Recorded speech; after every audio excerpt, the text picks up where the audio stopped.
session 50-lap race. Boy, Reed Sorensen in that 41 car. He just squeezed up behind Casey Mears in the 5. Johnson to the bottom. Let's see if Mears in the 5 will let Jimmy in upstairs. Not enough room. Not going to happen. I'll tell you a guy that's just driving his heart out is that Caterpillar car, though, that 22. He is home right there with whoever's in the lead. Yep, 6 push to 24. Who else has fought their way back? You see him making that move to the middle right there. Michael Walters in the 55 car. Remember, he restarted this segment back in 21st after missing his pit box. And this is out of Michael's Toyota. Well, that's a good thing about having that brake. If you got a little issue, and particularly with this car, you can make a little adjustment, and man, it makes a big difference. Little adjustments make big difference on this car.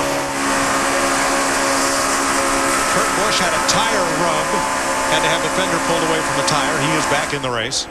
But look at this, still 2 by 2 by 2. Nobody can get away. Very little changes except right in the middle of the mix. Yeah, and I'm surprised. I thought we'd see these guys get single file kind of spread out a little bit, but so far these cars are sticking together better, almost like Talladega, or well, exactly like Talladega.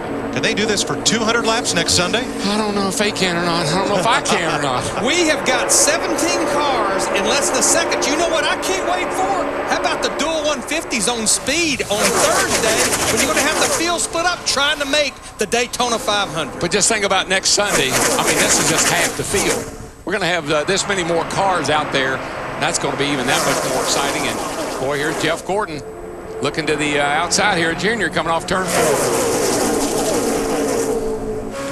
3 of the 4 horsemen of Hendrick. Side by side your mirror now. 20 got back inside the 24.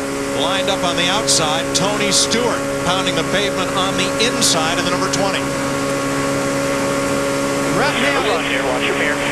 Looks like a battle of Chevrolets versus Toyotas. You do have Reed Sorensen, though, in that 41 car that's in a Dodge right there in the mix. Well, I think what we're seeing, Larry, is what we saw all year last year in this new car. The Hendrick cars just seem to handle a little bit better than the others, and they've got a lot of horsepower. And I tell you, 41 laps complete. if you want to see the heavy hitters, they're all right at the front.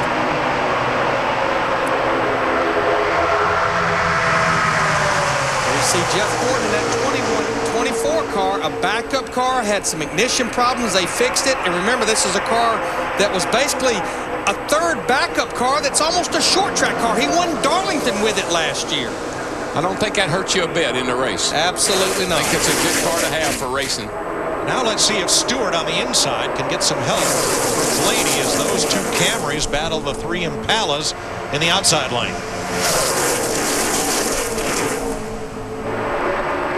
Well, this is a test of teammates here, because you look at Dale Jr. running behind his teammate Jeff Gordon, got another teammate right on his back bumper, and they are working very well together, and Jr. wants to lead back now.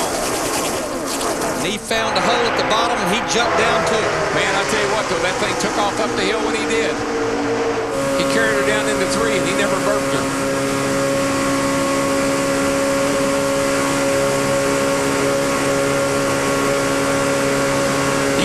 It's about those guys. I mean, Junior, can you imagine what it would mean to him to win out the first time out in this car? How much, and there's a lot of pressure on him to do it. I mean, it's not like he's out there on a Sunday drag. Dale Earnhardt Jr. won the Budweiser Shootout of 2003, but going into tonight, since 03, he'd only led 2 laps in this race the following 4 years. But I've said 2 laps total. All winter long, what a difference a year has made. He comes in here, he doesn't have to worry about what he's doing for the future. He doesn't have to worry about battling with Dale Earnhardt Incorporated. All he's worried about and focused on is driving that 88 car, and he has shown that all during winter testing. Stewart now with Sorensen as his wingman. Reed Sorensen in his first ever Bud Shootout. One thing I'm starting to see, though, these things are starting to slide just a little bit more every time they exit one of these off of turn 2 and off of turn 4. They're getting a little bit more slide in them. Well, we're almost 25 laps into this second segment now. Next time by, be 25 laps to go. And Junior is taking that thing right up to the top because he can't stand. He can't come off on the bottom, I don't think, with the car sliding the way it is. No, Darrell, he's up there in the old Richard Petty crew. Richard would run this track just about a foot off the wall all the way around, and I once asked him, why do you do that? Says, well, if something goes wrong, it doesn't hurt so bad when you get to that outside wall if you keep it real close to you. Don't have very far to go. Right. Well, the King won this race 7 times, so I tell you, taking advice from him wouldn't be too bad. And you know, we're talking about these cars sliding around. Remember, Jeff Gordon elected to make a pit stop when the caution came out on lap 24, went back racing on lap 27. So he definitely has a little fresher tires than a lot of these guys he's racing with. 45 laps complete, 25 to go. Dale Earnhardt Jr. has led 33 of those laps. He's out front.